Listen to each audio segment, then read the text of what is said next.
उत्तराखंड की भूमि दिव्य भूमि है, दिव्यता की भूमि है। कहते हैं हम उस देश के वासी हैं जिस देश में गंगा बहती है, लेकिन हम तो उस प्रदेश के वासी हैं जिस प्रदेश से गंगा बहती है। इसलिए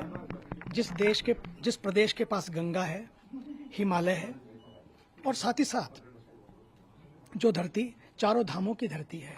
जो धरती में हेमकुंड साहब की धरती है, और उसी धरती में आपने देखा जब संजीवनी की जरूरत पड़ी तो उस संजीवनी को इन्हीं उत्तराखंड के पहाड़ों पर ही ले जाया गया। और इसके साथ साथ ही जब संस्कृति की संजीवनी भी चाहिए तो उसके लिए भी उत्तराखंड के पहाड़ों से ही, हिमालय से ही संजीवनी की संस्कृति की धरती को भी, उत्तराखंड की धरती जहाँ से भक्ति की बयार बहती है, उत्तराखंड की धरती जहाँ संस्कृति की धारा बहती है, उत्तराखंड की धरती जहाँ हर पहाड़ प्रेरणा का स्रोत है, ऐसी धरती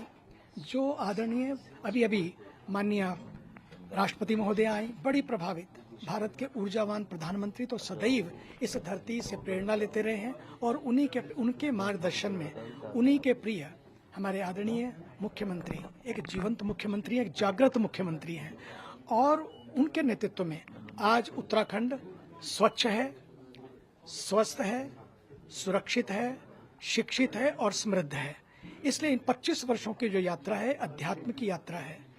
ये यात्रा विकास की यात्रा है, ये यात्रा उत्तराखंड की विरासत को संभालने की यात्रा है। ये यात्रा इसी तरह से आगे बढ़ती रहे। बस इन्हीं शुभकामनाओं के साथ आज सब हम यहाँ उपस्थित हैं, ताकि हमारा हिमालय सबको ऊर्जा देता रहे, संदेश देता रहे।